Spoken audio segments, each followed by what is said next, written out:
شروع اللہ کے نام سے جو بڑا مہربان نہایت رحم فرمانے والا ہے۔ اے ایمان والو، دشمن سے مقابلے کے وقت اپنے بچاؤ کا سامان ساتھ رکھو، پھر دستوں کی صورت میں یا سب مل کر نکلو، اور بے شک تم میں سے وہ بھی ہے جو ضرور دیر لگائے گا۔ پھر اگر تمہیں کوئی مصیبت پہنچے تو وہ کہتا ہے واقعی اللہ نے مجھ پر انعام فرمایا، جبکہ میں ان کے ساتھ قتال میں حاضر نہیں تھا۔ اور یقیناً اگر تمہیں اللہ کی طرف سے کوئی فضل پہنچے تو وہ ضرور کہے گا گویا تمہارے اور اس کے درمیان کوئی دوستی ہی نہ تھی، اے کاش میں بھی ان کے ساتھ ہوتا تو میں بھی بہت بڑی کامیابی پا لیتا۔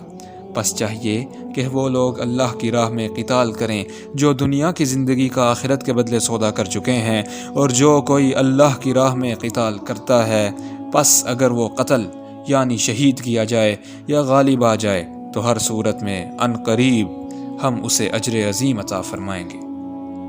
اور اے مسلمانوں، تمہیں کیا ہو گیا ہے کہ اللہ کی راہ میں قتال نہیں کرتے، اور ان بے بس مردوں اور عورتوں اور بچوں کے لیے جو عرض کر رہے ہیں اے ہمارے رب ہمیں اس بستی سے نکال جس کے رہنے والے ظالم ہیں، اور ہمارے لیے اپنے پاس سے کوئی حامی بنا دے، اور ہمارے لیے اپنے پاس سے کوئی مددگار بنا دے۔ جو لوگ ایمان لائے وہ اللہ کی راہ میں قتال کرتے ہیں، اور جن لوگوں نے کفر کیا وہ طاغوت کی راہ میں لڑتے ہیں۔ تو مسلمانوں، تم شیطان کے دوستوں سے قتال کرو، بے شک شیطان کا فریب کمزور ہے۔